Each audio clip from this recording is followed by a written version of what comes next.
Donc pour notre arrivée, justement, l'église a été bâtie lors de notre arrivée, avec le clocher typique là, que vous voyez. Donc c'était pour la communauté des catholiques. Et l'autre religion importante, c'est le bouddhisme. Le bouddhisme, donc pour cette communauté, l'administration nous a laissé la disposition de la pagode, du bâtiment qu'on appelle la pagode maintenant, et que les grands-mères, donc, et nos mères et nos grands-mères, donc, ont élevé de leurs propres mains. Donc au Vietnam, il y avait le bouddhisme et un autre culte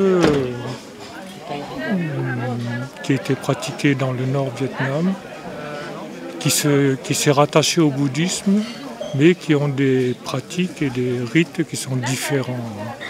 Donc fondés plus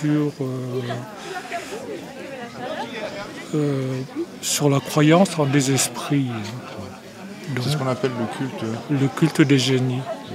Voilà. Donc c'est assez difficile à expliquer parce que ça relève des croyances populaires de là-bas et puis aussi d'une sorte de philosophie qu'on peut rattacher un peu à une forme de taoïsme populaire. Donc avec notamment le symbolisme des 5 couleurs. Mon père, lui, est hindou mais catholique. Donc il nous a fait baptiser. Enfin, ma mère était d'accord, bien sûr. Mais elle, par contre, elle est bouddhiste. C'est pour ça que vous voyez l'autel des ancêtres là, derrière moi. Ma mère était bouddhiste et c'est vrai que moi j'étais assez jeune, mais je trouvais que c'était de la chance de pouvoir l'accompagner pendant ces cérémonies. Et le cérémonial c'était magique et coloré. C'était des bons moments, ouais, intenses, ouais. Mon père étant tamoul, ma mère étant bouddhiste, ils sont arrivés au CAFI, le prêtre missionnaire les a tellement embêtés qu'on nous a obligés, nous, à aller au catéchisme. Du coup, ma mère, je ne la voyais plus aller à la pagode, mais par contre, à la maison, elle avait un hôtel pour les ancêtres.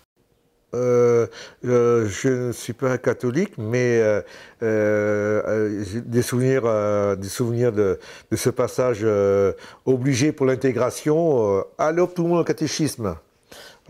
J'ai pas fait ma communion, je n'ai pas été baptisé, mais tous étaient au catéchisme. Ouais. Et comment se passait la communication? Il n'y avait aucun problème. Il n'y avait aucun problème. Mais ce qu'il y a, vous voyez que maintenant, nous passons de l'église à la pagode sans ça ne nous pose aucun problème. Ce qu'il y a, c'est qu'au début, nous avions un aumônier qui est issu des missions, je ne sais pas comment ils appellent ça, des missions orientales, donc qui a pris en charge la communauté, les pratiques chrétiennes ici. Donc il était très autoritaire et il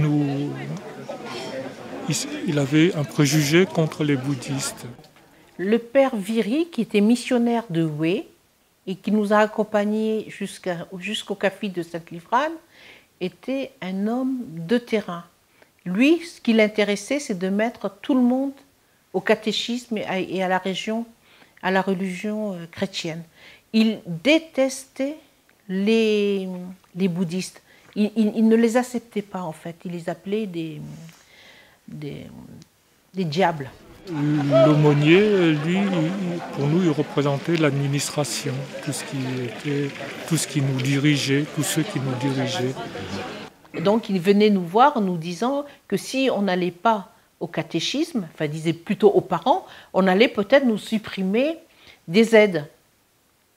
Et c'était grave quand même, parce qu'il venait nous chercher à la maison, il nous tirait pour qu'on aille à l'église.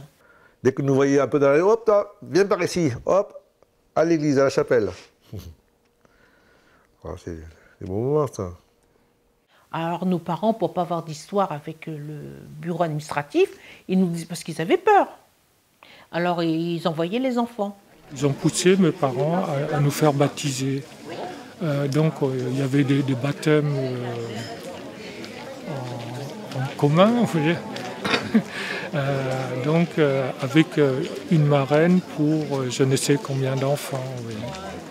Les marraines, souvent on ne les connaissait pas, les parrains, les marraines, on ne les connaissait pas.